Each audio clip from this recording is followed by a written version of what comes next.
Let me start with introductions, yes? So we're very glad to have all of you here. And really the main topic today is the journey to 10. Yes, we're discussing the vernacular, but we're celebrating we're 10 years old. It's been a journey, like he said, from 0 to where we are now.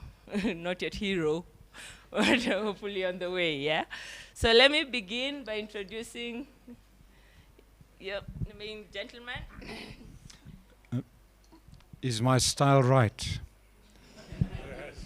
Like this, Andrew? Right, my name is Jan de Wet. I'm a South African. I'm an architect. I've been practicing it for, close to 45, 50 years. And I lived in Kenya, a most enjoyable time in my life. And so glad to be here. And thanks, guys, Kenyan office, for what you have organized here. My goodness.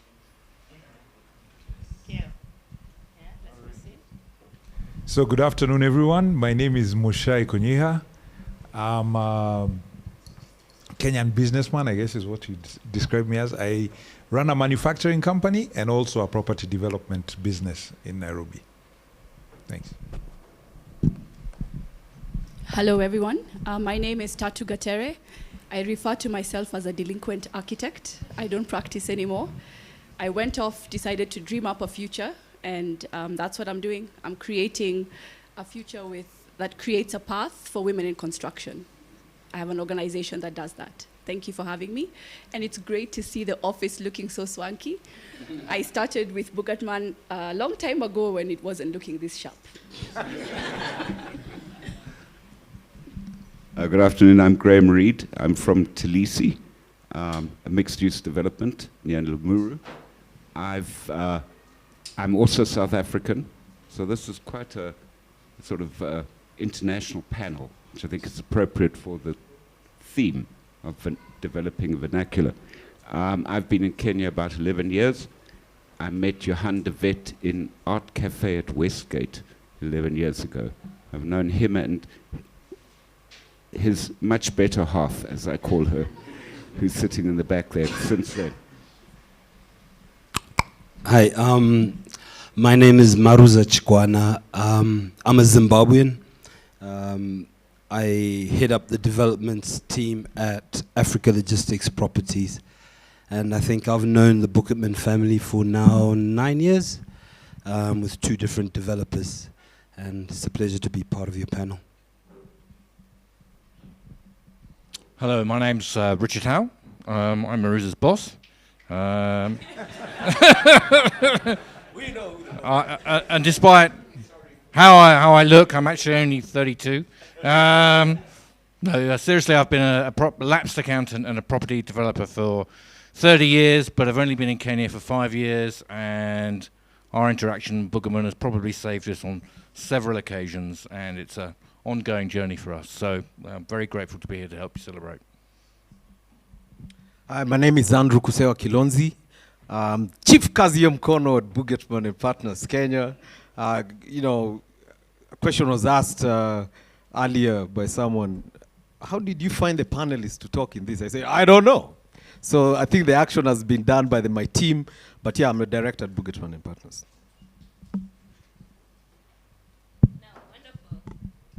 Wonderful. Thank you for that, panelists. And as you can see, and as someone has mentioned, Graham, it's a quite international panelist group, all interested in the journey Boogertman Kenya has had over the 10 years. So I'll begin with the man who took a suitcase and found himself here. Yeah. So Johan, please describe to us your first day in Kenya and the encounters leading to it. Yeah, that's quite a story. So what brought me to Kenya? A woman, a mountain, and an airline. So do you have the shots up there? Now, the mountain, a much younger me, that was 2005 roughly, I climbed Kilimanjaro, and that sparked the interest to climb Mount Kenya as well. The airline was because at one point I was flying so much between Johannesburg and Nairobi that I received a platinum frequent flyer card. Now, you guys don't know those things. You can walk into any business lounge. You can go anywhere. Everything is free, the Wi-Fi, the food, whatever. So, and that caused me to say to my partners one day back in Johannesburg, and this is early 2012, guys, I can't do it anymore. Either we stop the bus and we don't try and do business in East Africa, or we set up office, and I'll put my hand up to move here. The woman is Wangari Maathai. I read her biography twice, a most profound story of the lady who told the story of the hummingbird, and what an inspiration. And what was sad, I read a second book, which is her journey into politics, which was quite sad for me, because she was so untouchable in the first tranche of, call it, public life, that mother of the nation, the way she protected trees and the land. And actually I thought afterwards, she wasn't so much a protector of trees as the protector of water, because she was the one who spotted that by deforesting, we were just exacerbating the downflow of mud into our rivers and eventually destroying our water towers, as it is called. So those three things brought me to Nairobi. Now, I first met Edward Kirathi of Acorn in, what was it, November 2007. He traveled to our Bryanston office in Johannesburg, and he invited me to participate in the competition for the UAP Tower building. Eventually, I rocked up here, suitcase, Robbie, as you quite rightly say, suitcase in the hand with a laptop inside the suitcase, to present to the board of UAP, which at that time consisted of really an old guard of Joe Wanjui and Chris Kirubi and the like. And I made very good friends there. We did the presentation. We eventually built the building. But what no one told me is that in December of 2007, people were running up and down the streets of Nairobi with machetes and killing and maiming people. And I arrived literally the moment the handshake was between Kibaki and Kenyatta, and they formed that joint government. And it was quite a profound moment, I believe, in Kenyan history, where they said, we've had enough of this. We cannot have this level of violence ever again. So I started traveling up and down, suitcase in the hand. Now me, I'm not a tech-savvy one. As you can see, I make notes on paper, right? I don't make notes on my phone. I don't have Instagram and all these wonderful things that you youngsters have. That's why I've got a partner like Andrew.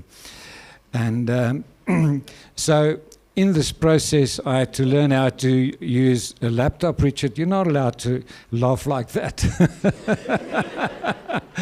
I learned to use a laptop, how to drive the mouse, and do anything I had to do to present.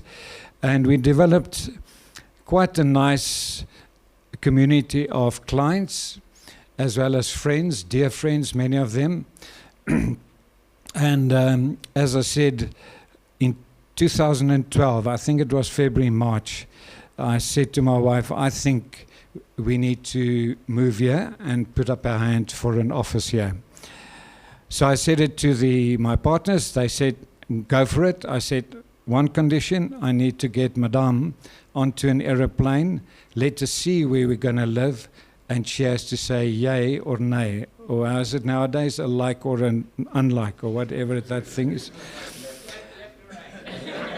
Okay, so we duly did that. I set her up in a 5-star hotel in the tribe. Why are you chuckling, Musha? So I set her up in a 5-star hotel, and we went on lovely drives in the national park, which adjoins Nairobi. Many years later, she said to me, you know what, you fooled me. but the bottom line is she said yes, and believe me, we spent the most wonderful 5 years, 5 and a bit in Nairobi. We traveled. One of my highlights was that we sort of said, have wheels, will travel. We traveled north, south, east, west, and went to places where many Kenyans have not been. And I really, that really was a privilege, and she was the navigator and the tour organizer. So I'll briefly touch on the journey then. The 1st of October 2012, Boogertman Kenya opened its name now. We had quite a discussion, Andrew and me, about the name. So we said, let's call it BPEA, Boogertman and Partners East Africa. You know, the Kenyans are going to struggle with this Dutch name, Boogertman. They call it all kind of things. And eventually we said, you know what, let them get used to it. So we stuck to Boogertman.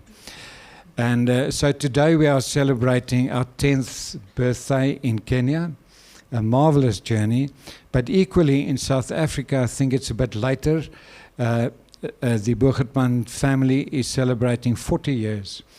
And we've always had the benefit here of the symbiotic relationship between the mothership and the child, and we always were able to call on expertise, help, hands, technology, whatever the case might be. So, part of the highlights, I just quickly want to touch on that, and then I'll stop for now and give other people a chance to talk, was that I met Andrew Kilonzi. Now, he was interviewed by Acorn, who at that stage morphed into project managers.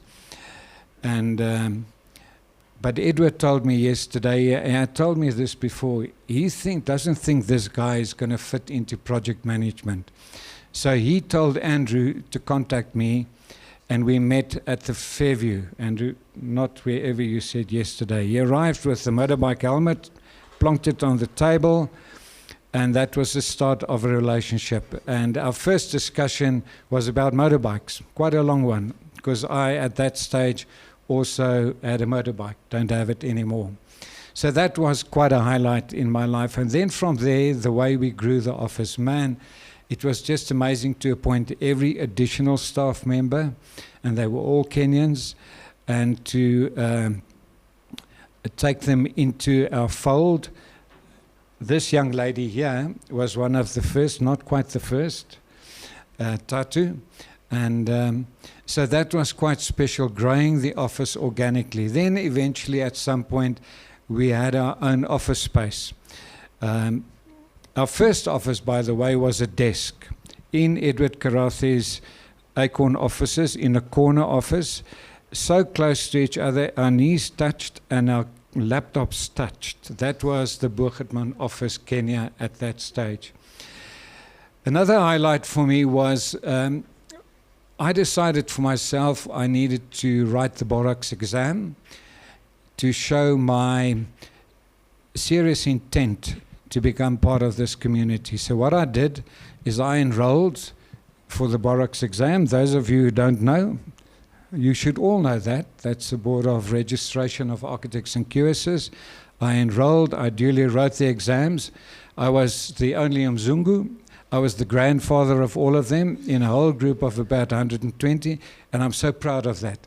I am still today an accredited Borax member, and I make sure I do the annual CPD events to maintain my membership, although we moved back to South Africa in end of 2017, early 2018. And I think that more or less, Roby, were the highlights. And the one thing I'd like to mention is just all the friendships. It has been amazing. All of these guys, but so many of you sitting here became not only colleagues, consultants, rubbing shoulders, but clients, staff members, ex-staff members. That was actually quite special. So for now, let me stop there. No, thank you very much. Thank you, Johan. That was good. So now, Mushai, we're curious. How did your Boogertman journey begin? Or how did your journey begin with Boogertman? So I was trying to remember when we met. It seems like forever. It doesn't seem like just 10 years. But I was actually on the board of Econ way back then. So we had kind of engaged somewhat with Boogertman when they were doing some of the projects. I think you mentioned there was Mudhangari, UAP, but I was at board level, not necessarily technical detail. But and then their first, I said I would mention it because it was their first presentation to us out of that was for Mashara Park building. Andrew can remember that. So you lost it, yes. And I guess maybe keeping with the theme was about language as well, because I remember showing it to our chairman and he's like, what is that? It was a building, it was quite modern, space age. It had some, what were they? It had some lines. Shading, yes. Shading devices, quite modern and everything. And basically it was maybe language beyond what we could understand, right? So it didn't happen. That was the first one. And then after that, I guess it was still around, we did re-engage. And the next project was Sarabi or CKL? Sarabi. So we did a housing project with them in Garden Estate. Again, it was just about how do we create, what do you call them? Gated housing, and trying to make something a little bit different.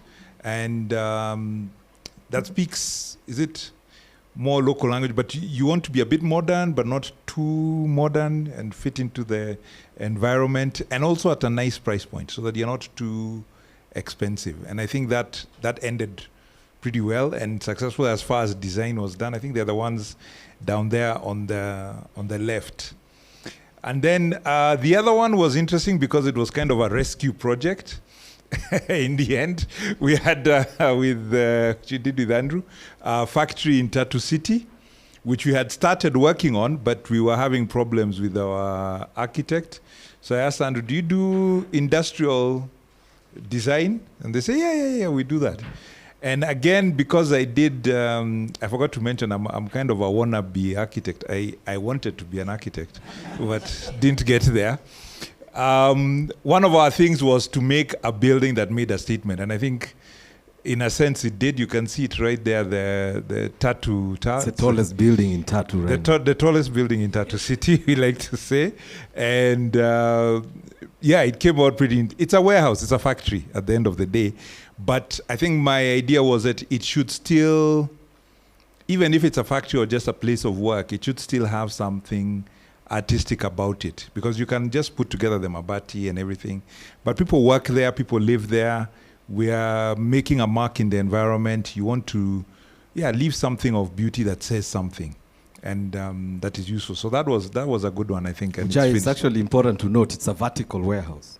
It's a vertical warehouse, yeah, production side with the tower there. So it was a fun building to do, especially the aesthetics. Getting the aesthetics right was fun, and it's working and doing well. And then finally now we're looking at another project, which is housing, and hopefully that will come through as well. We did look at other projects which did not work. I guess we are tied by NDAs on those ones, but they didn't take off. But it's always been fun working with people where you can engage and try and fit into the environment. I think that's one of our in our development side is we fit into the environment where we are. And also say we're in Africa. One of the things that I dislike about Dubai especially, I think I tell guys is, if you kind of parachute into Dubai anywhere, you don't know where you are.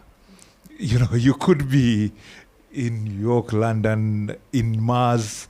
You know, there's very little in Dubai that says this is Dubai. So I think it's important for us in Africa to also design things that say this is Africa, and this is different. So we don't want to necessarily look like a Dubai house or New York flat or something else. We want to say this is Africa. And so it's been fun working with Robbie, with Anthony, with Mr. Kusea there and sort out things. I think I'll just add, I think one of the other things that is important, I don't know that we'll come to it later, is also, there's design, but there's delivering design as well. How do you actually make it happen?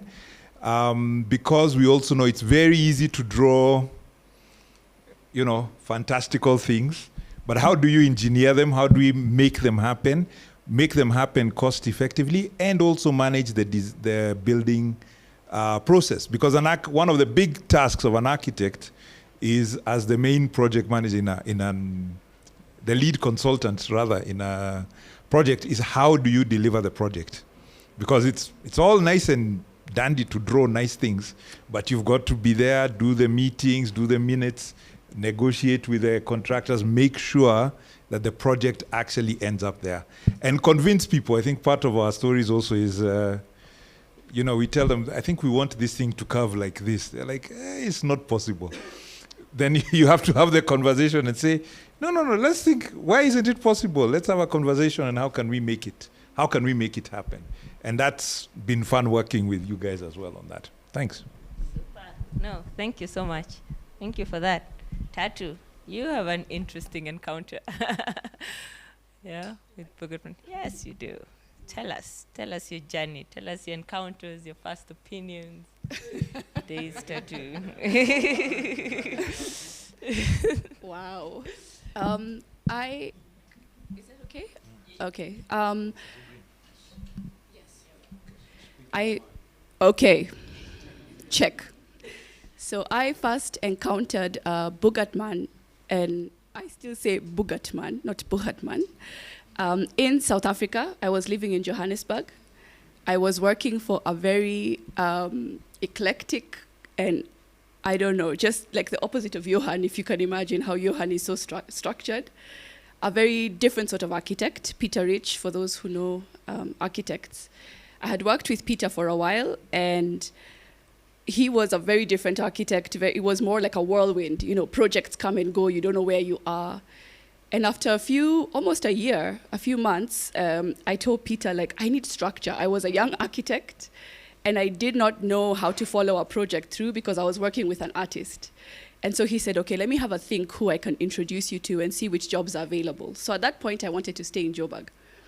And then I went for a few interviews, and one of the interviews was with Johan. And I met with Johan at the Boogertman office, and he was about to open or launch the Kenya office. And so he basically interviewed me with the idea that I would move back home and work here. And I remember he was looking through my portfolio, and my work was very different. I've always been a socially driven architect. I always wanted to do work with communities, and that's what Peter had exposed me to. We did beautiful projects with him in South Africa. So he asked me, why do you want to work with a commercial office? Nothing here is commercial. And I was like, I need structure. I need to learn. I need to know what the business of architecture is. You're not sitting in a corner just imagining what it is. So the interview went well, came to Kenya. And in Kenya, I had to interview again with Andrew. And it was so interesting how different they were. And, you know. You don't have structure?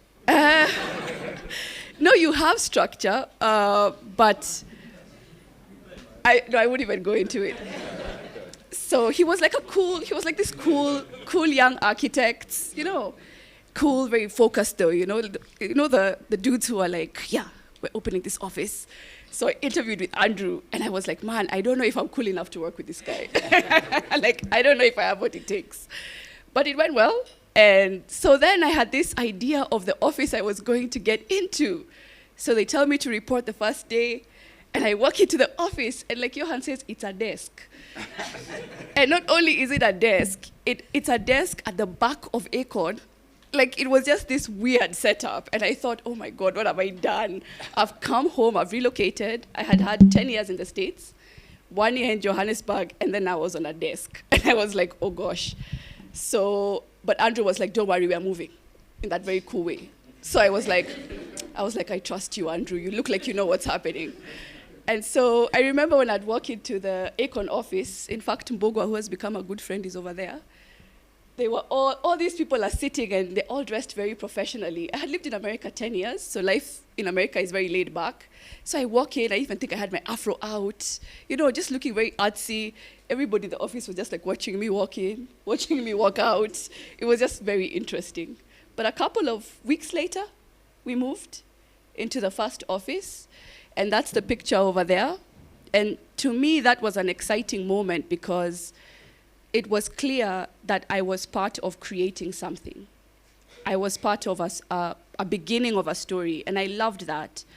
And the way Andrew and Johan had set up the office, it was, you're young, but you can do anything in this office. You have to prove yourself, though, but you can do anything.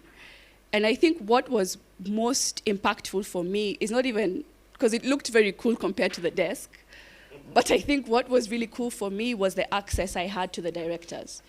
There is no firm that has a name like Boogertman that you come into work every day and you just tap your boss on the shoulder and he turns and talks to you.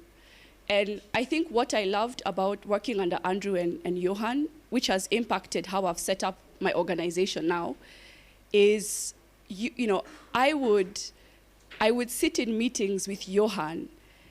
And yes, I'm there, I have to present a drawing, I have to talk to the client, but I'd just watch him. I'd be like, how does he command the room like this? Why is everybody respecting him? Yes, he's older. Yes, he has knowledge. But he had a way of, his way of working, the way he's saying he made great friendships when he came to Kenya. All of that was, yes, it's natural because Johan is warm and a very nice person, but he's also a very good leader. He's a leader who walks into the room and takes charge. And that's something nobody tells you in school, that respect is earned, how you walk into a room, how you address your client, how you answer your client's first questions. In the first 10 minutes, half an hour, you have established that you are the professional that they need. And so I watched Johan for 3 years, and a lot of what I do today, which he doesn't know, is based on what I learned from him. And with Andrew, that coolness, yes, it's always there. But Andrew as well had this way of, you could challenge him, and if you know a lot of, you work in offices in Nairobi, you can't always challenge a boss. But Andrew was like, Sawa, challenge me, but I'll challenge you back. But I could ask questions. Why are we approaching our design this way? Why can't we do this? Why is there no social aspect? And they gave me room to question and to challenge all through my employment. And in my 3rd year working with them, the social part of my background was coming back to haunt me. And I think young architects have to know that. Like, it was great to work for this well-known company in Nairobi, but my spirit always had a social aspect to it. I am a community-based person. And I remember I approached Johan because for me, Johan was my mentor. And I told him, like, I'm struggling. I'm finding it hard to find my place with the type of work that you're doing. There's something I'm missing. And he actually said to me that they would give me time. There's a conference I found that was dealing with social aspects of urbanism. They gave me the time to attend the conference, and he's like, we'll give you the time to figure it out if that's what matters to you. No other boss had ever talked to me like that. Unfortunately, it meant I left Boogertman in the end, because once I went for the conference, I discovered an organization, I went for an interview, and I was hired to do social work. But the impact of Boogertman in my practice, because I do furniture, I do buildings, but for maybe one building a year. But the impact of Boogertman in my life is still evident. And actually now Johan is on my board, and I called him up because I don't know if he ever sees it the way I do, but the leader I am today, it started with these two. So that's the impact of Boogertman. Oh, that's beautiful. Thank you. I'm also waiting to get invited to that board. Right? No pressure. No, that's beautiful, Tatu. Thank you. I'll be curious later on to hear from some of the current young employees at Boogertman and their experience of their first time walking into the office in the interview. How does it impact, or how similar is it to tattoos in a way? Yeah. But all right, so let's go to Graham. Graham, yeah, talk to us as well about your first encounter with Boogertman and your opinions, your assumptions, and I'll add one more thing, and your prejudices. I'll start with those. So as I mentioned, it was coffee that Nancy Mathoni organized at Art Cafe Westgate. And I must say in those days it was actually a lot more difficult to get a decent cup of coffee in Nairobi than it is now. And that's why we met at Art Cafe. And if I'm not mistaken, Johan, I think you were working on the UAP project. I was at Tartu City. And we discussed it. So let's say one of the prejudices, Boogertman was this monster of an architectural practice in Johannesburg. And I don't think we'd ever worked together. And I think we thought they're too commercial for us because I was in the public sector at the time. And that's a prejudice that proved to be inaccurate and incorrect. The first project we worked on was obviously Two Rivers. So I can echo some of the things that have been said. First of all, you could have a very good argument with Johan de Wet. And some of them were in public. The last panel I was on with him was EAPI, and he behaved appallingly badly and attacked me about all sorts of things. But he tells me today, but the audience enjoyed it. Well, I didn't. Okay. But I think we became very good friends working there. I knew Andrew, of course, from when he was at that other architectural practice before he joined Boogertman. the other big one. So we started working on what I wanted to echo, though, was that first Johan, even I had to teach him technology. But the important thing was you could argue and debate every aspect of the design. And he would listen to you. And sometimes we would agree, or we always ended up agreeing. Sometimes he would agree with some of the inputs I'd made, and otherwise he would show me why I was very fundamentally wrong in my assumptions. And I really appreciated that. And then I really appreciated the fact that Boogertman were the project architects, because Johan de Wet and the Boogertman team were doing the contractors program for them. There was no program. And Johan stepped in and did the program. But if I can tell it, I don't know if I can tell this joke, but anyway, on the contractor site, there were 3 dogs. And Johan proudly christened them breakfast, lunch, and dinner. And no, he wasn't ashamed of himself at all. And then Tartu, I spent many, many hours with Tartu. That was before she left Boogertman, working on layouts for tenants. Day in and day out. I would phone her at night and say, this tenant wants this size shape, this size shop shaped like this, not like that, and she would just produce it. And then we would maybe argue about it a bit, but we would reach agreement. Many, many hours. And then, of course, she went on to found Build Her, and she doesn't return my calls anymore. But it didn't stop with Two Rivers. It's continued with some projects that never got off the ground. One down the road on Riverside, no funding. One at your development, no funding. And now, of course, there's the relationship with Boogertman and working very closely with Andrew as he works for a number of clients at Talisi, where Boogertman is architects for most of the big developers who bought land at Tartu City, in particular ALP. He's done a wonderful job there, we think. We'll hear if ALP think you've done a wonderful job, but so that's the history. And many nice dinners and wine, and if anybody wants to know, the smoking section's out there. I don't know if you're still smoking. At least I was allowed to smoke when I went for dinner. So that's my engagement with Boogertman. But it's been very rewarding, very exciting, and I think particularly exciting to see, South Africans, I can say this because I'm South African, have quite a bad reputation here. Often come in and say, we know it all. Don't nod your head, you're Zimbabwean, you're just as bad. Know it all, come in here, open shops, year and a half later, ShopRite's gone, games going, builders' warehouses hanging in there for we don't know how long. But Boogertman stopped being briefcase architects. They said, if we're going to actually become a serious player in the architectural field in Kenya, then we need to set up roots here. So they spent the money, they came and established a practice here, and it's now part of, I think you used to be, I think you still are the largest architectural practice in Africa, and doing very exciting work. And that's a tribute to, obviously, to Andrew, to Johan, and also because they employed Tatu, who now is making a difference in the social field. Oh, wonderful. Thank you for that, Graham. That was really insightful. So, Maruza, I'm curious what your first encounters were and your first opinions in Boogertman. Yeah. So let me give you context. I've been in real estate for 22 years, and I started my career in Australia. So I thought I wanted to be an architect. It was a very romanticized thing. Growing up in Zimbabwe, they design everything. They're the project managers. They call the shots. If you want to be in the game, you want to be an architect. Until I went to university, and they gave me the T-square and all the stuff, and you have a project that lasts for the whole semester, and they sleep there, like literally underneath their desks. And I'm like, you know what?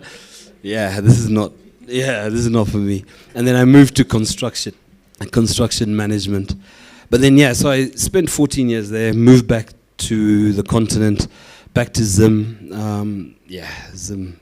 Anyway, so moved from Zim, ended up, I think I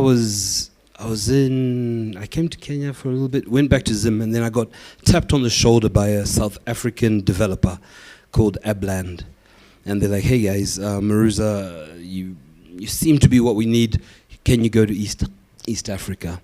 And that was my first experience, is meeting Boogertman, because it's a South African developer wanting to work on the continent, and they felt Boogertman were the biggest and the best, and so that's how I got introduced to the team.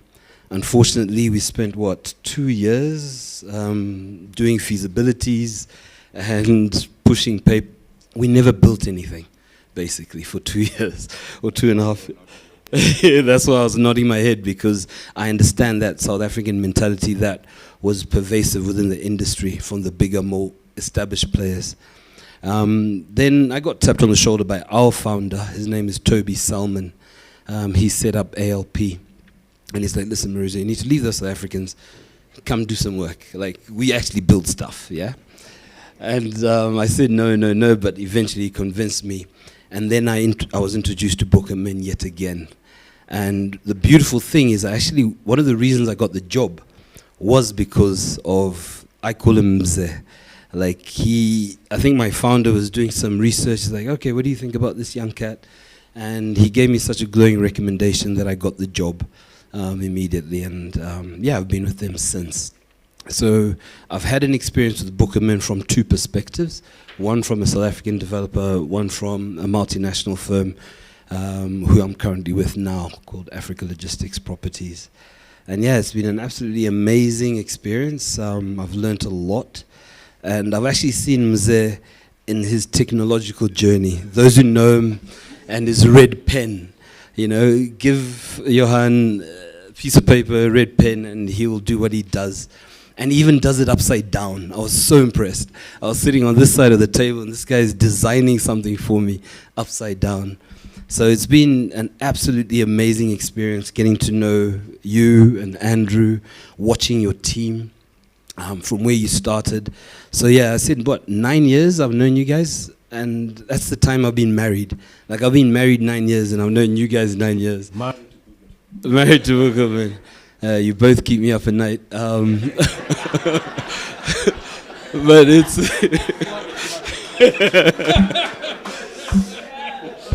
But that's one of the things I love, is that I come from that construction management background, project management, so I'm very, very involved, a little bit more so than most consultants would appreciate. And I think most of my guys would agree that, Maruza, take a step back. But Boogertman allows me to engage, on a Saturday, on a Sunday, at crazy times of the day that you don't expect somebody to take your call. But I can't sleep, I need to make this feasibility work, and then you can just pick up the phone, and the guys are always there. So yeah, for me, it's been an amazing journey. And I'm just so proud of you guys and what you created. And one of the reasons we love you is that you have this global expertise, but the local presence. And that's what a lot of guys are failing to do, is that they're, as you're saying, briefcase architects or briefcase developers. Whereas you guys took a punt and you said, listen, we're going to put a stake in the ground, and testament to you. No, super, thank you. Richard, now is your turn. Thanks very much for that. So I'll do my best. I'll do my best. You wouldn't want me to lie, though, would you? No, not often. Okay, so let me start with a confession. I've never wanted to be an architect. I'm the only one here. I was an accountant, so my experience of architecture and my property development experiences, these are the people who spend all the money that you haven't got. These people need to be controlled, they need to be contained, they need to be kept in their box. You know, this is what it's about. This makes the difference. So when I came to Kenya and I was sort of introduced by Maruza to Boogertman, I thought, oh God, no. And in the country I'd previously been in, which we shall now be nameless, I'd used architects outside the territory who'd sort of emailed in the designs, and you sort of look at them and then you take them to the locals and they would take them apart and tell you why it didn't work and why it didn't work regulatorily. And I thought, this is going to be exactly the same here. This is going to be a nightmare. But it wasn't like that. The local presence was there, and I think the defining experience for me in terms of why it worked was our first project was at Tattoo City, and we were really, really early adopters and starters at Tattoo City, and it was a real... Johan ran those site meetings with a rod of iron. I might have been the client, but I was definitely not running that meeting. So first thing, it was really difficult to get there, because Tattoo City was like in a wilderness at that point. And Tattoo City hadn't built any of the roads, so the last 2 kilometres of your journey were a mixture of ploughing through a coffee plantation and light bush to get to your multi-million-dollar warehouse, which was going to be okay, really, because someone was going to build a road.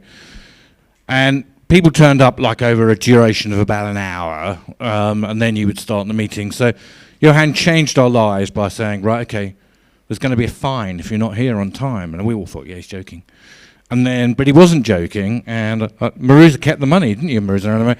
But I think by Christmas it was a considerable sum of money. It was like almost like variation type level of cash. You know, it was serious. So I was convinced very quickly that these guys were not the guys who just emailed in the design, and thus it proved. He took my experience from other markets, changed it and made it work for this market, and that was a beginning of a journey, not an end of a journey. We're still on that journey, but it is, in danger of repeating what other people said, it is that hugely important combination of international experience and local knowledge that makes this team work and contribute what it does. So thank you very much for all of that, and may the journey carry on for a long time, yeah. No, super, thank you. Thank you for that. So Andrew, in your journey conversation, I want you to also highlight the Boogertman Kenya identity and how it has transformed from when we were 0 years to now that we're 10 years old. Yeah. All right, so first of all, I just want to mention this, and I talked about it yesterday again. Our team, Boogertman and Partners, both in South Africa and in Kenya, we've waited 40 years for this day. And 10 years again for this day. So this is a very big day for us. We're really excited that you've joined the panels and the discussions the last 2 days.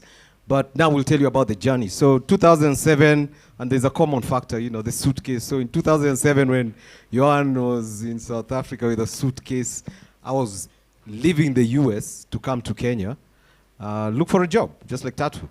And I think I got here, I worked for 4 years. I was an associate at Planning Systems, and I was a very restless character, restless. So you saying cool, I don't know, I was just restless. So, and really that was me. I was this guy who needed more drive. Really started looking for other job opportunities. I interviewed quite a bit. And for those of you who were here yesterday, the only reason I ended up at Boogertman is because I got rejected by another employer. So thank you. Mushai, Akon refused to hire me, and they said, "You're not good enough to work with Akon. We're going to introduce you to someone else so that you can play second fiddle." So yeah, the introduction to Johan happened through Edward Kirathen, Akon, on rejection of job application I'd done. But I also said yesterday that me and Johan meeting was about aligned energies. So we talked about 2007, him traveling to Kenya the first time. I haven't met him. I'm living in the US. But I have this restless, very eager to do and make a difference around the kind of architecture that would practice in Kenya. So I think it's something that is worth highlighting to everyone. It's an alignment of energies. I think the panel that was talking about art previously talked about it quite a bit. You know, you have the energy, it will materialize, the connection will happen. So that's when we started with Johan. You guys have heard the story of the desk where me and Johan's knees touched, and then Tatu is being modest. She saw the desk and she said, "No, 3 people. No, I'm not touching legs with this guy." But then Johan used to wear shorts. So you can always imagine that. So I think, so after that we moved, and interestingly, just go back, I think the conversation you're talking about when we met the first time, I was supposed to meet Johan, I didn't know who Johan was. Came to my interview with a bike. That's the only thing I knew how to get around town with. I put my helmet on the table, I'm waiting for Johan de Vet to show up. And somebody comes and sits next to me, and for 30 minutes, I'm talking to this gentleman from South Africa about bikes. And I'm wondering, when is my interview starting? Then he says, "Oh, by the way, I'm Johan de Vet. Now, can we start the interview?" So for 30 minutes, we talked about bikes. So again, aligned energies. It wasn't about architecture, really, why we met and became partners. It was because we had something in common. And I think common thread again, Johan, I don't know why. Now, even me, I don't ride my bike. You know, just like you, I don't ride it. So, again, I think I'm following your path. Maybe the next part is my beard is going to be white, like yours. So, follow that path. So, I think for me, again, and in that journey, and I just want to say I'm really honored. And you said Johan is your mentor. Johan is the best architect I've ever worked with. And I think for the team in the Kenyan office, beyond the red lines that Johan marks, he now marks a lot of red lines on Zoom, all right? So he's still continuing, and he's been a mentor to the office, pushed us to be better versions of ourselves. And one of the things for us that has been critical in the Kenyan studio, and Graham, you've talked about the perception that people have of South Africans and how they run business in Kenya. I think one of the things that we've done very consciously, and thanks Johan for instilling that very seriously, is one, we are a Kenyan team. The entire office is a Kenyan team. And then number two, and I think it's something that is very critical in terms of how the Kenyan team influences the South African office. I think this discussion about, the appropriate vernacular, I don't want to say the African vernacular, there's been a lot about Africa, the appropriate vernacular. For the Kenyan office, we are pushing the boundaries for the farm. We know we are number 1 in Africa, 82 in the world, but we're pushing the boundaries to stop talking about working in Africa. So David Ajayi, famous, African architect, has been working a lot in Africa, but he's done a project in Russia. He's done the Smithsonian Museum in the United States. And we also want to do the same. We want to practice not only in the African context, we want to push the company to work and practice globally, because the conversation around an appropriate vernacular doesn't stop at the African vernacular. It's how do we design a building in New York as an architectural practice in Nairobi, and it still fits within the vernacular. So we've gotten a lot of inspiration in the last 2 days in the panels that will really propel us in the next 10 years. And I think it'll be interesting, beyond talking about the journey in the last 10 years, is to talk about what is the projection and what is the discussion going to be 10 years from now. All right, super. Thank you for that. Yeah. So I want us to move on to how the industry has changed. And Johan, I'll use you as the line, the point, since you came in. So this journey. It's actually unbelievable how the industry has changed. One doesn't notice it when it happens in small increments.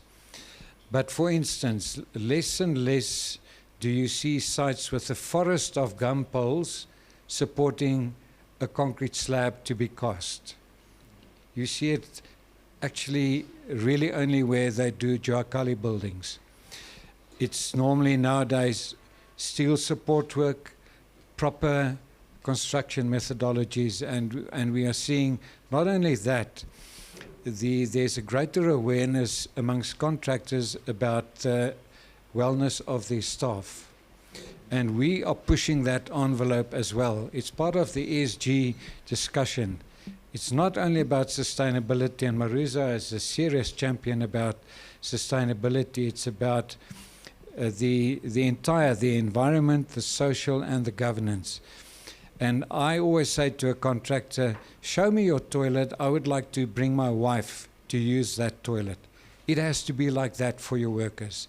Do you have fresh water stationed through the building? When we did the UAP tower, I would say to the contractor, do you have toilets at interim levels? We were getting up to 30 stories. And so the whole establishment, the canteen, the toilets were at ground floor. And I forced them to put toilets at interim levels with drinking points. That's how the industry has changed. The construction technology is still very much what it was. The cheapest building methodology is masonry, concrete, and cheap labor. Those are the components of the Kenyan construction cost. However, at the cost of the environment, how many of you know that Kajiado is under major stress of wanting to protect the rivers? There are rivers where they've excavated sand for construction 10 meters deep, down to bedrock. There's not a drop of sand left in that river. And that's going to become a challenge going forward. Then sustainability is not a thing that we go on a course and we say, I've got the ticket, I can now talk about energy efficiency and those kind of things. Guys, it is real. It is so real, it is with us, it is not something in the future. Now let me tell you a story. In South Africa, you all know that our energy supplier, the local KPLC, which is called Eskom in South Africa, is struggling to provide power. So we have this animal called load shedding. At the lightest, we have about 4 hours per day without power. It's properly organized, you could say. They tell you in advance, tomorrow will be 2 hours in the morning, 2 hours in the afternoon. In the worst cases, we don't have power for 12 hours because they've got issues with an aging infrastructure. So Nairobi County, take note, aging infrastructure is going to cost you big bucks. Now, suddenly, the water discussion raised to the surface in South Africa. Our biggest reservoir that feeds the entire Johannesburg, Pretoria metropole is virtually 100% full. But the pumps that are supposed to get the water to the reservoirs to feed the households can't work because they don't have power. And this is happening. This is real. So sustainability, ladies and gentlemen, is so real, it is not funny. And the sooner we as architects all get our act together and really talk the talk and design our buildings accordingly, without being pushed by the client, without being pushed by a sustainability engineer, we should just simply be part of that team that delivers sustainable buildings. So that's changed immensely. Of course, the market demand has changed. I think for quite some time, housing is going to be a huge, huge cornerstone of the building industry.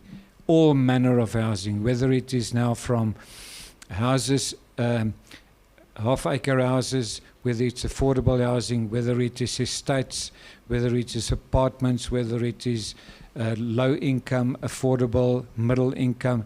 Housing is a huge thing. If you, someone said yesterday, we're 9 billion people, and I saw a map the other day that drew an oval across Africa and India, and they said 50% of that 9 billion is going to be living in that oval very soon. And that oval cut across the Indian Ocean, came across North Africa, sliced through Southern Africa, and that's where the growth is. That's where the urbanization is. That is where we need to develop smart cities, cities for people to live. And Professor, it's a pity you weren't here yesterday, but we'll have this conversation again. The way we create the spaces in our cities is going to become more and more important. I believe going forward, what's going to change? Design is going to become more and more important. You guys out there, your design skill, your solutions, capabilities will become more and more important. Backed by technology. Yes, all of you are tech savvy. My goodness, you are all really technocrats of note using the software. But believe me, if you don't know what you are doing, then I pull out my red pen and it looks as if I've slaughtered Mbuzi on your drawing. And that's what in South Africa they refused to give me red pens at one point. They said, once I red-lined a drawing, it looks bad. The point is, we know what to do with the technology. We should know how to draw proper drawings. It's no use showing the fancy models. As Mushaya said here, we need to be able to deliver that. So I think the industry is going to change a lot also. The way in which finance is dictating sustainability and other agendas, I think that is what's going to lie in the future. I see Boogertman still part of that future. I don't see us becoming a massive company. I personally think we're a lovely size, maybe a couple of heads more, but our office culture and structure is this. This is our office. When I was still here, I sat here in the middle. I did not sit in a glass corner office with the door shut and with air conditioning. I sat here. And I think that way of collaborating with your staff and listening to your staff and keeping your pulse on the health of your staff is actually, that's quite critical to our Boogertman way of doing things here in Kenya. Good. Thank you, Johan. Thank you, Johan. Mushai, I'm curious as well, especially your point of view on, the changes that have happened over the years, with a point of view from manufacturing as well as development. I'm curious what you have to say on it.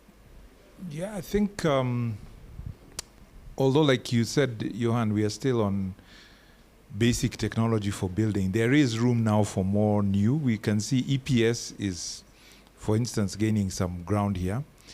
But also, if we just look at even the kind of fittings we did, the kind of finishes people did on buildings, it's all changing. And one of the things, of course, is also, although we are trying to interpret our own languages here, it's now a global market. People can get anything from China, Greece, Turkey, even the US. People can get all these kind of technologies at work. But I think from a developer's perspective as well, one of the key things is you want buildings that are going to be able to be livable in or operate over the long term. So it's easy to have like a finished building. It's like it's finished on the day and everybody's happy, but what happens after that? So it's a little bit like maybe it's marriage. People are all excited about the wedding and it works out nice and it's all shiny and nice photos and everything, but then we have to live together after that. So what are the basics around that? How does the building work? Again, over the long term. So those are things that need to be more designed into the buildings. And yes, just to agree with Johan again, is that the future, and we have all these challenges, they are real challenges. When I came in here, I was telling Graham, I'm glad he's here, so I'm not looking like the oldest guy in here, but I definitely felt old. So, it's like, yeah, this is young. And I was saying yesterday, we were talking about, we have a lot of young people. The population is actually We are yet to see even the, what they call the population, what do they call it? The boom. You know, people are still young and they're going to come out and they're going to need housing and jobs and all that kind of thing that comes out with daily living. But we are going to have to design that future. Because if you don't design it, it kind of happens, and we've seen the environments around us which are not designed. And yet design can, sometimes people think of design as being too expensive. It's like, oh, it's going to cost more. But if you design right, you can actually fit in more people. You can fit in more operations. I want to say I also visited ALP, like to see their warehouses, well designed. And actually you can see the way it's designed, it can actually work. You know, you get more space than your standard 5,000 square foot warehouse. You can get more usable operating space, etc. So we can actually design better for the future, and that is the challenge for us, to start thinking futuristically and maybe to some extent paying forward. Just echoing, I think sustainability is becoming an issue as well. Where we work, our main, say, development site, our original boreholes were 200 meters deep. Now they're 400 meters deep and drying. So they're going to go, you know, there are going to be challenges around that.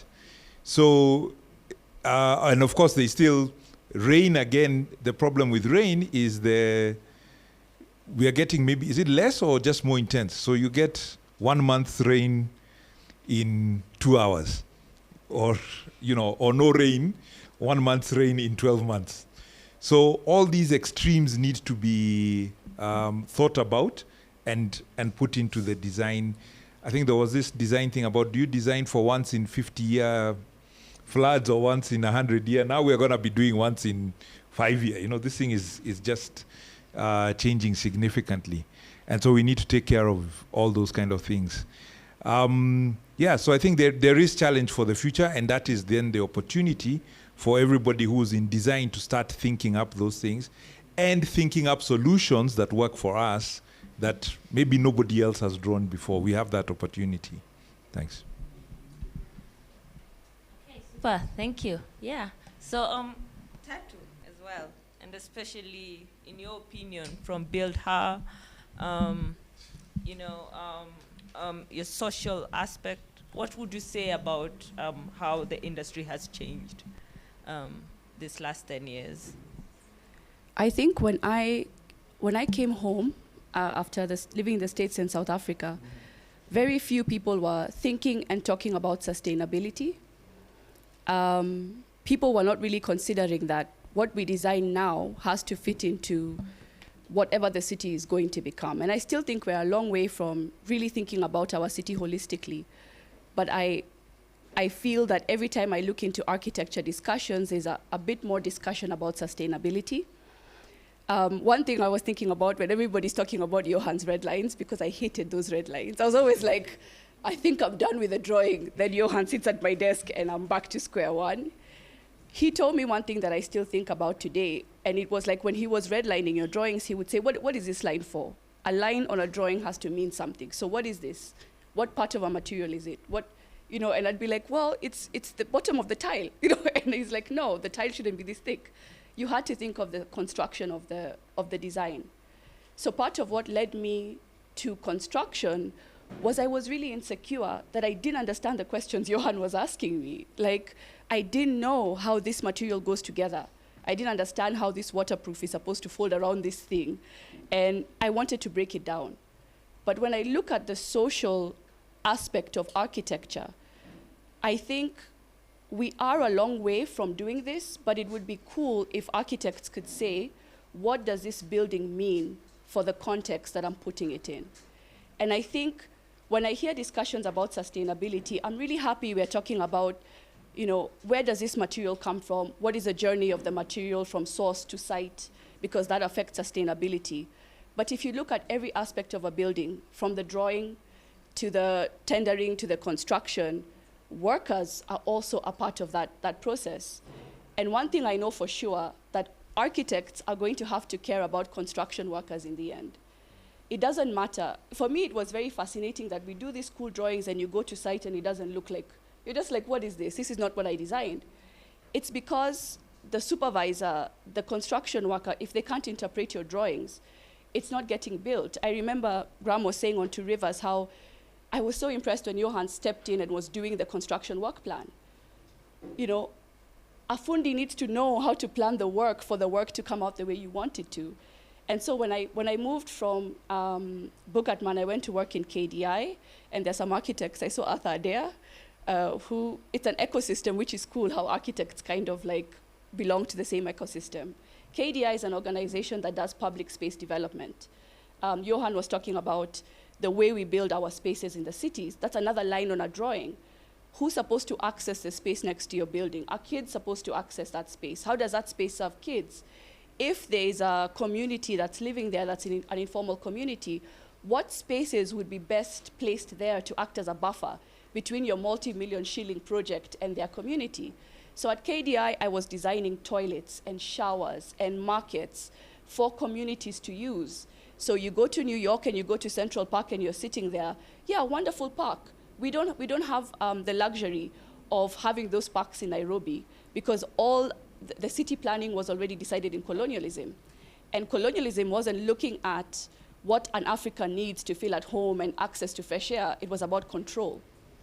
So when we're talking about sustainability, for me, I think the conversation right now is just at the beginning. We're going to have to ask, how do the spaces serve communities who can pay and those who can't? We're going to have to ask, who's building this building? And do they have access to resources to learn about construction and materials? We're talking about the impact of sand harvesting on rivers. If you're going to change technology to bring in materials that conserve the environment, who's going to build that for you? It's fundis who live in slums who don't have access to those training projects that many manufacturers want to provide. So for me, when I think of sustainability, I have a bit, as you can tell, I have a frustration that we are approaching sustainability like the West. We are not the West. You know, we're going to be a very high population living in one city. You all have gates surrounding your communities. Those gates are not going to keep people out. So sustainability has to be brought to a local context, and we have those conversations that we're having now with communities as well. So I'm not sure if I've answered your project, but that's what I'd say. Yeah, you project your question, sorry. And given a different question on top, which we should discuss later on. All right then. No, thank you. So, Graham, up to you. How has the industry changed? Okay, so I'm going to come back to the point that Tatu's raised, because I think it's absolutely fundamental and critical point. But maybe one way the industry's changed, I remember when I was first here and we were discussing residential, and one of Andrew's former colleagues was saying, we were talking about what typology, and everybody's saying, oh, it has to be 4-bedroom, 4 bedrooms. And I'm saying, why? Oh, well, that's how we live in Kenya. You know, then our parents will come and live with us and whatever, and nobody buys a 2-bedroom. I said, it's because nobody delivers a 2-bedroom. There's no choice. The industry's changed very fundamentally from the type of housing that's delivered, from studios to the... I think the other thing that's changed is that people in the affordable housing market are now considering that affordable housing should also provide a dignified living environment.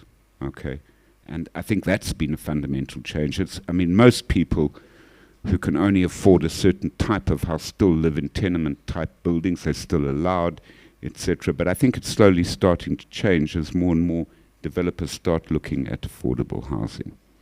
But from a sustainability point of view, the existential crisis that's facing us, we're told, and it's very real, is global warming. But the very immediate existential crisis that faces us and it faces people globally is the growing wealth gap. It's not sustainable. And if we don't design spaces where people can access services that should be provided by the state, but increasingly will have to be provided by the private sector, that existential crisis is what is going to destroy what we know. So, and I think those are the two fundamental existential crises facing us, and that they're actually very much interlinked. Very, very closely interlinked. And so closely interlinked that Elon Musk, who is a South African, wants to go to Mars because he says there's no solution anymore. So the rich will go to Mars and the rest of us will be left here, boiling and unable to feed ourselves. Oh, thank you for that. So, Maruza, I want you to also answer the same question, but I request that you wear the hat of where you started off as a construction manager. Yeah. So if you could just wear that hat and then tell me, in your opinion, how the industry has changed in Kenya over these years. Okay, so 10 years, yeah? So I've had the privilege of being an outsider, Geni, for 10 years, looking at the industry, which granted is probably the most sophisticated industry from a real estate perspective in the region, right? So it's a benchmark, yardstick. So I'll start with what I've resigned, like what would I like to see change that I'm actually seeing is never going to change, and I've just accepted it, and that's how you guys structure your fees, yeah? So coming from outside of Kenya, whereby, okay, this is my bugbear, and I've accepted that it's not going to change. VAT on top of VAT. I've never understood it. Like, and it's just something that I think as an industry doesn't get addressed, doesn't get talked about. It's accepted. And if you ask somebody why, you get told, oh, public works, or there's some sort of blue book that says, you know, construction cost, including VAT, then you charge your fees on top of that. So that's something that I've always wanted to see addressed, but I acknowledge it's probably not going to happen. Yeah? But on a more positive note, I guess, your adoption of FIDIC, Red Book, specifically for construction projects, Silver Book, White Book, I'm not a fan, but your adoption of that FIDIC book as opposed to the JBC, that's something I've seen is getting adopted in the last 10 years, and it's good to see people understand those clauses and how it works and how it gives investors confidence.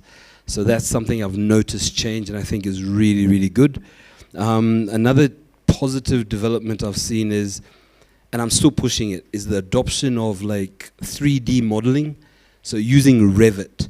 So one of my frustrations is that as a developer, and it goes to what Mushai was saying about the life cycle cost of a building, you deliver it once, but then we're operating, we don't sell it, right? It's our asset, and we live with the issues long after you've gone, yeah, after handover and after end of defects liability period.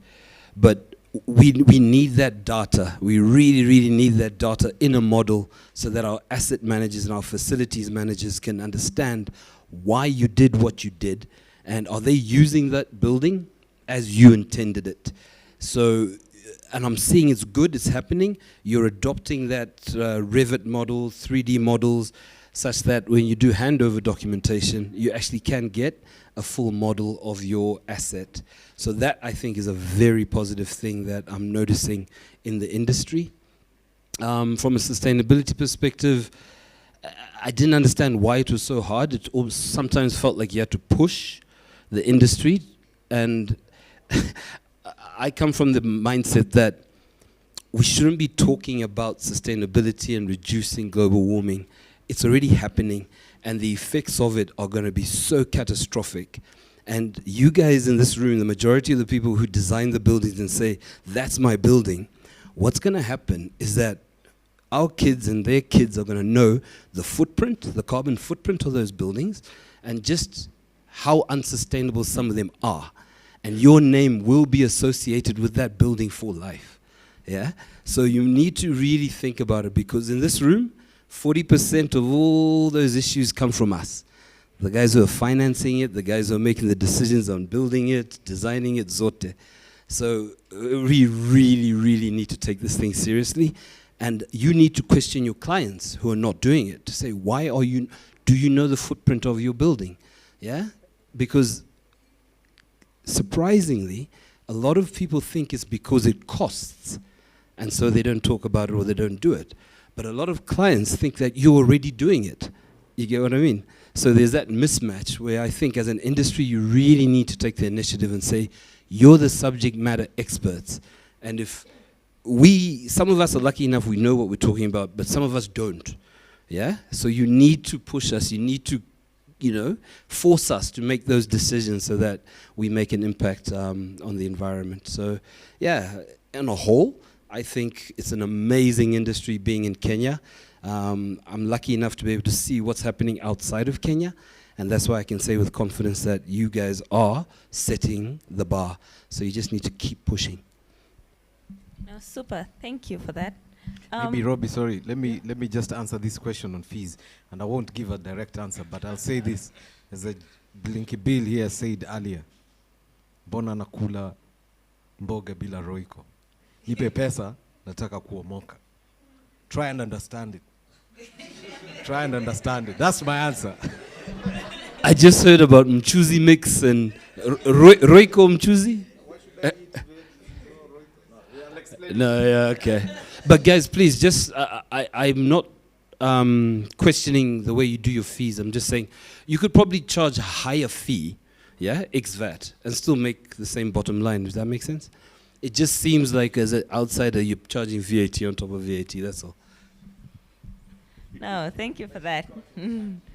So, Richard, I want you to answer the same question as well, how the industry has changed since you first came in. But I want you to answer it from your experience in the industrial and logistics development, but as well in the from the development management aspect as well, and how you appraise or do the feasibility studies of projects and decide, let's do this or let's not do this. So has it changed how you did it, when you first came in versus now? Well, it would be an enormous failure for us if it hadn't changed, because the raison d'etre for us was to come here and change it. The whole thing about Africa Logistics Properties was we were going to come here and we were going to build those industrial buildings that get built everywhere else here, because the time was right to build those things. And so in that respect, yes, we have changed it, and we continue to change it, and we're not alone in changing it. So in that respect, it's been a success. In terms of the industry around us, I think the things that really strike me that have changed, and I have seen more change in 5 years in Africa in the way that the development is done on the soft skills side than I saw in 10 years at Russia.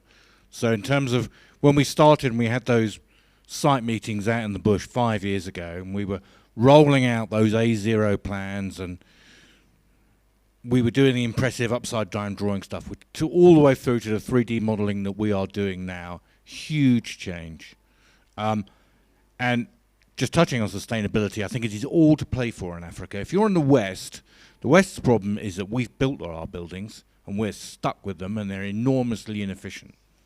In Africa, the game is still there to be won. You're going to build your cities that are going to work in that oval. I've seen that picture of that oval, and it's all there to be done. It's an entirely different challenge, and it is there to be won. In the West, you can sit there and you can talk about doing BREEAM and LEED. The problem is existing stock, and that's really, really much more difficult to address in our economic system than it is new buildings. But here in Africa, new buildings, it can still be done. So that's my 2 pennies on why sustainability is so important generally, but it's hugely important here, because it's going to make a real difference here in terms of design and architecture, much more so than it will in the old world. So yeah, I think we succeeded in changing that industrial space. Are we still in the minority? Yes, we are, but we really feel that the wind is behind us in terms of changing those buildings. And it's not just, despite my only jokes about being an accountant, it's not just about making money. It is about improving a supply chain and improving the quality of life for the community and the society in which you live as well.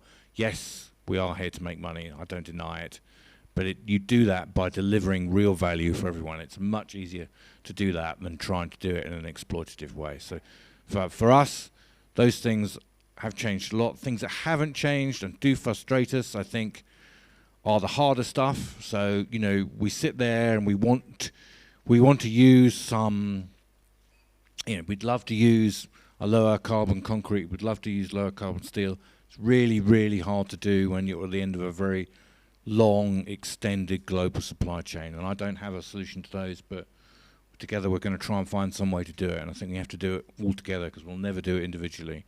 So those things still remain to be done, but I think there's a huge progress. And as I said, I think there's a huge incentive in Africa to do it right because it will make such a difference here compared to the rest of the world. All right, super. Thank you for that. Andrew, I want you to conclude this conversation on how the industry has changed. However, I also want you to talk on the architectural identity, you know, in line with the discussion we've been having these 2 days on what our appropriate vernacular is. So how has the industry changed in line with the architectural identity? So to begin with, one of the things that's a big change, and I'm looking at Tatu directly, and you can see this panel here, there's only one lady. And one of the changes is, geez, look, this used to be a boys' institution, but look, we really need ladies in the construction industry. Tatu, you're doing an amazing job with what you're doing at Build Her. I think today, where's William? William is here. He told me he needs to change the whole makeup of his team and hire half of the team to be ladies. So Tatu, you've got somebody there who needs to work with you. So I think that's a very big change that has happened in the construction industry, very positively so. I think I was also glad Tatu joined because it was me and Johan touching this. So it's a positive change. So that's a very, very, very important change. So and then for me, the other thing that's a change, and I want to just point it out, I've seen it also happen not only in our office, but also with other clients. So I just want to talk about the fastest construction project that we've seen in the country. In the last 10 years, the expressway, right? Built very quickly, very fast. And we never imagined that a construction would take such a short time, okay? We all know our experiences about building roads previously. It took forever, it was a nightmare. So that has really changed. The speed of construction, the technology that we're employing has really changed. And one of the things I really like as well about it is, you know, in that change, I've met clients who deliver a project in 4 months. So William, again, I'll reference you. The basic team, that client, amazing. They're so organized about how they mobilize a team. They're so organized about how they mobilize us, and we do the work, and projects are being turned around way faster using the appropriate technology, the appropriate commitment, and it's something refreshing to see. I think in 1 year, we've been able to finish 3 projects with basic, and we're on 5 in design. So I've never gone through, you know, 1/2 of a year when we've finished 3 projects at once. So again, that's a major change. People are building faster. We're being more sustainable about that element. That has been something. And then I think the other thing in terms of change, and it's a change around how we work. There's been a major change in the paradigm of design. So clients have changed. One, I want to really appreciate. Previously, clients were, and Johan said it, you work for Mr. Kamau, who's a lawyer, and he's building a house, but he's also investing in a building. But now we have institutional developers who might even know more about building than you might as a designer. So no, that has been really interesting, and I think you've talked about it, Graham. Part of the reason why we are very accommodating in terms of how we work is we know, look, Graham, you're going to make fun of a building we design, and you're going to criticize it, and you're going to criticize it, and it's about making it better because you know more about the building. Maruza, I think we've had a lot of discussions. I know you guys used to make fun of Johan and his crayons in his pocket and how he colored buildings. But look, it inspired us to put up a better building. So that's a major change in terms of how we work. And I think it has informed a big component about what our culture is at Boogertman. And look, we run a tag that's called #DesignTheFuture. But then behind that design the future, which is what we are doing, and the Open Studio is about doing that, is there's a lot of collaboration. We are the collective plus. So we keep having these disruptions, and the biggest disruption about how we are designing and how the construction industry has changed is this Open Studio. So this Open Studio, I know during another disruption we had in the pandemic, you know, guys were working at home on Zoom. You can't see if guys are wearing pajamas and working, or guys really working. So Anthony O'Peel came with this disruption. He said, I need guys back in the office. We need to open the studio, and we need to collaborate and bring this conversation back. So for me, that's another major change. Today we were having discussions and collaborations where we are trying to find inspiration from you guys. We're trying to find inspiration from art, from music. That was an amazing panel we had earlier. That's why I said my endorphins are overflowing, they're flooding my heart. That was amazing. So for us, that's again another change in the industry in terms of how we design, how we approach design, and how we affect the construction industry. I want you to keep talking because I specifically want you to also touch on the architectural identity and the journey it's taken in the 10 years in your opinion. So around the architectural identity, there is a very valid question that we were asked by a client recently. And of course, we are doing a lot of work at Tattoo City, and the client challenged us, and he said, look, I'm not building a city in Europe. I'm master planning a city in Tattoo. He did not even say he's master planning a city in Africa.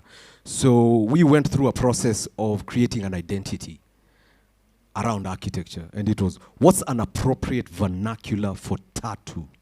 And that's why I extended this discussion by saying, we're not talking about an appropriate vernacular for Africa architecture. It's about an appropriate vernacular for whatever context you're designing in. So we've been very intentional ever since that discussion and that journey. It's still going on. I'll invite you to see a model that we have here. We're still trying to get that identity right. And by the way, part of the reason why we have this Open Studio is so that we can answer that question. So you guys are going to answer it for us. And that's why we said it's collaborative. And for us to identify and to come up with that identity around how we design, and not only as Boogertman Kenya, but as architects working in different contexts, it's very, very important, and we've seen the value of this discussion in the Open Studio, that we extend the discussion to you, because we don't have an answer.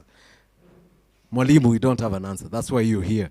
And so for us, the identity in terms of the architecture that we develop, and somebody, Mushai, you talked about Dubai, and does it have any relation to the context?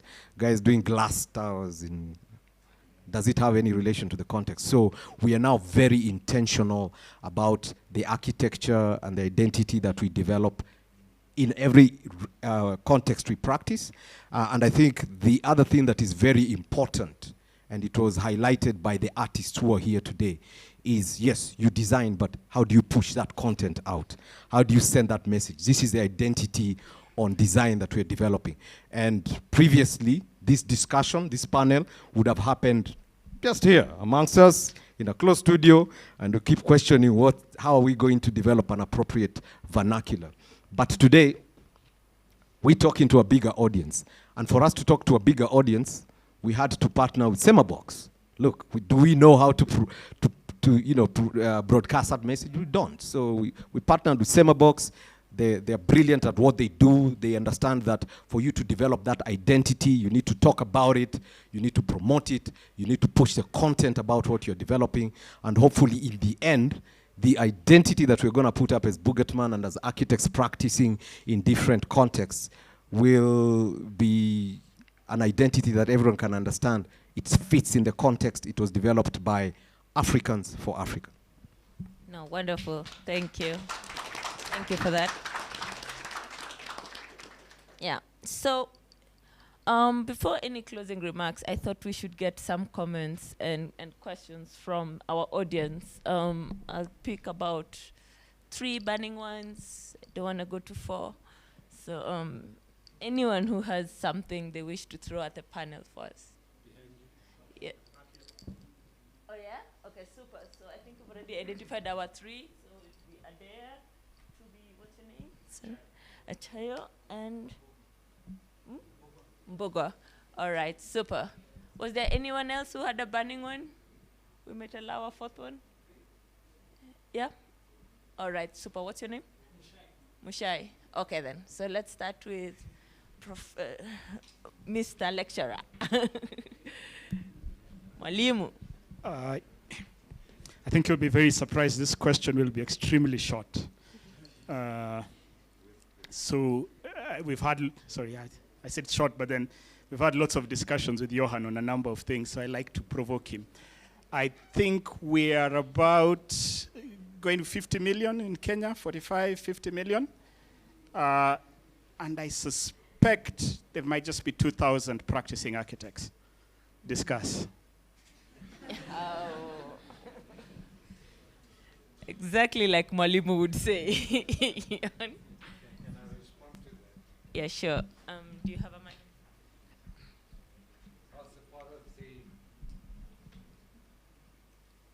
Okay, are we there? Arthur, part of the discussion, I think, is that the industry is going to change. Design is not going to be put in a little box that this is an architect, this is an engineer, this is an interior designer. We see it elsewhere in the world where guys who design beautiful bridges, design buildings. Calatrava, we see Philip Stark designing lavatories for Vitra, but also designing railway stations. So I think what's going to happen, design is going to become more universal across boundaries. So having said that, that design then still has to be transmitted into a technical drawing. And I suspect, and it touches on Maruza fees and stuff like that, I've a suspicion that we'll see more of a body of people setting up what you often get in the UK, where you get a practice and all they do is they produce working drawings based on a design done by someone else. I think the industry is going to change. And part of that, Maruza, is to do with the issue of fees. We're going to have to ask ourselves, how do we charge for the service we provide? We believe we provide a unique design for our clients. But the client says, you know what, I can get it at half price down the street. There's a guy sitting in his garage. He hasn't got 10 computers like Boogertman. He's got one. And he's tech savvy as all of you. So I think the industry, the nature of the industry is going to change. And then there's going to be, I suspect, also a greater body of people taking that set of drawings, procuring it through a process of tendering, and then building it. And together with this, I think the methodology of charging fees is going to change. It has to. We've done fee calculations in all manner, a percentage of construction costs, including VAT or excluding VAT, a resource-based thing where you work out the number of hours and you try and get to a value. And we've worked also, and it's an Indian model, on a rate per square meter. So you say, I'll charge you, Mushai, 100 shillings per square meter to take the building up to stage 3 of design. And if you want it to be taken to tender stage, I'll charge you another 150 shillings a square meter. I think it's going to change. People, the world round, don't want to hear about a percentage of building cost. They simply don't want to. And we're going to have to change that. So there's your question. The 2,000 architects might eventually become design shops. There's going to be other bodies who's going to take it through the phases that follow thereafter. But I'd like to just totally off that topic, allow me. Tatu, you are very quiet about what you do. And I'd love to do a bit of a flag raising for what she does at Builder. And I'm privileged to be on the board. It is about uplifting and training girls and ladies, mostly from Kibera, I think, from informal settlements, and they're training them in carpentry and tiling and painting and wallpaper and also joinery, in other words, making furniture. And my specific interest is, and I've had this interaction with her and her workshop managers, is what are they teaching the people? Because once that lady steps out there, she has to be job ready. She can't get a job on a site and then be taught this is a hammer and this is a skill saw, or whatever the case might be. And that, I think, is so amazing. And we collectively, and even sitting here as developers, we should take it upon us to promote ladies craftsmen on sites.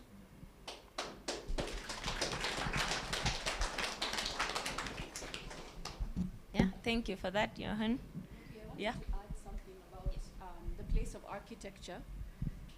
I think my life is living proof that architecture can move from just looking at design of buildings, design of the urban fabric.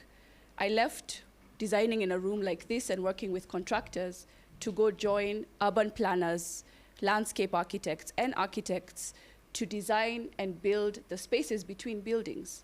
Because a lot of the time we only think about the built-up fabric, but what about the negative spaces? And I see Arthur smiling because that's his area of expertise.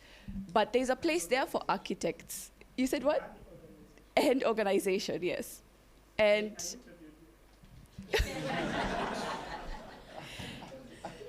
actually, it's funny because Arthur was like, why are you leaving Boogertman to come to Kibera? Are you sure you can hack it? I hacked it, Arthur. So I think architects have a space there. Then I left that environment of designing between buildings to question about the people who are supposed to build these buildings. And as Johan says, sometimes I'm quiet because when you talk about, there's a very big buzz now, it's good to raise money for working with women. You know, it's easy to raise money. What I do, yes, it's about women, but it's about women being productive in the built environment.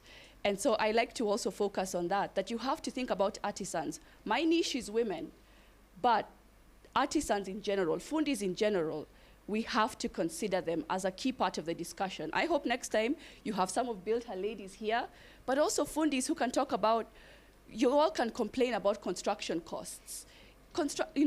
Reducing a construction cost is not about paying a person less money. It's about that person producing in the amount of time and to the quality that you need them to. And I think I've taken architecture now to question how we can design construction training. So there's a wide, world for architects to contribute to. And so for Africans, I think it's important to understand that this alone is not architecture. Architecture is so much bigger than we understand. So thank you. Thank you. Robbie, one of our speakers yesterday on the panel was Edward Kirathi, and he made an amazing statement. He said, the construction industry is the only industry that delivers a defective product. Just listen to that, a defective product. So we hand over your warehouse to you, and we say to you, hey, Pole, Mushai, here's a list of 200 defects to be fixed before we can call that a complete factory. Muruza, you know the feeling. So Edward was saying, so you go and you buy yourself a nice new car. Do you get a list of defects on the bonnet that says, we're working on the brakes, but it's work in progress? We're working on the steering because the steering rack isn't in place, but it's work in progress. Is it not an amazing challenge to improve the quality of what we build, right down to the lowest level for who we build? Is that not an incredible challenge? Wonderful. Thank you, Johan, for recapping that.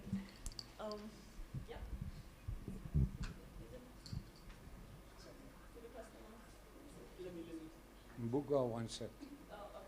Go ahead. Yeah. Gender balance. Good evening, everyone. My name is Alvin Mushai, and I'm a construction manager by profession, and my question is actually based on the dynamics in the room. That side, and no offense, but that side, the average age should be 40 something plus. And then if you look at the dynamic on this side of the room, is give it 20s, 30s. So from this particular context, what from your side of the room, what will be the challenge that you'd give this other side of the room who will probably be the action of the change that you'd like to see from your side? So I'd like you to answer that question from the whole panel, to answer that question from your initial background and your eyes back when you're within the 30s, and now as we can now have it as a challenge to move the Boogertman plus 10 plus 20 plus another 10 plus another 20 from this younger side of the room, excluding Malumo.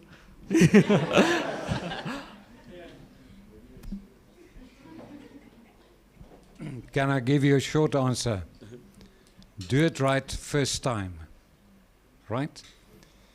And that's possibly where the grey hairs come in, to check and lead and guide and teach.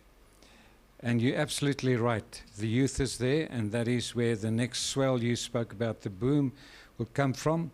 But guys, we still need to build accurately, properly. We don't want buildings to fall down. We don't want windows to be blown out. So I always say, do it right first time. Whether you're a construction manager, whether you're busy doing a door schedule, whether you are doing a layout plan. So just consider that. Do it right first time. Because second time, you are redoing it with money that we are not receiving. When we get to the fifth time and we redraw because we have made a mess of the first 4 times, who do you think is paying that? Not the client. So take that with you. Just one from me, Robbie. Yes. If I can encourage, like in terms of where I think there's going to be opportunity and what's going to set the young folk apart, specializing, especially in ESG, like understanding what the acronym means, is going to become more and more important. Basically, lenders, financiers are going to be questioning what are your ESG credentials. Your tenants are going to be asking you what are your credentials. And you can start specializing now because you're going to be in demand. So have that under your hat, and just that artificial intelligence, and just that from that modeling perspective, if you guys understand that, I think you guys are going to absolutely kill it, and you're going to make life a lot easier for the developers and the industry. If I can add, I think it's also grow. I think maybe it's the converse of what Johan was saying, but persevere and grow. So I like actually Tatu mention that, and I think Johan maybe has said that. You see, when Johan comes and draws red lines on people's drawings and he can see things, it's not that it is years of experience. So I think when we were young, when I was younger, we thought experience sounded like a thing old people say, to excuse. But then there is actually something where you can actually see broader or wider. And it's something that happens over time. And it's about doing things repeatedly and persevering. So Boogertman getting to 10 or to 40, like I said at the beginning, their first drawing to us, we rejected. Okay, we didn't like it. But they're still doing more. They did, and probably they're not telling you of the many proposals they've done, and they haven't been accepted, and so on. So it's about persevering. You have to build this thing. And related to the focus is that you persevere on where in a sense, where your passion is and where you see your focus is. So you work on something over a long time. That's how you get there. I think this morning I was listening about, what's her name? Is it J.K. Rowling? What did she write? Harry Potter, right. Her first 15 publishers rejected her. They were just like, this thing's going nowhere. Okay, so they would keep going. But it's not that the final one got it, but it's her perseverance that got there in the end. So you've got to keep at it, build a skill, and you will become skilled. You will become more skilled than anyone by that perseverance and doing it over and over again.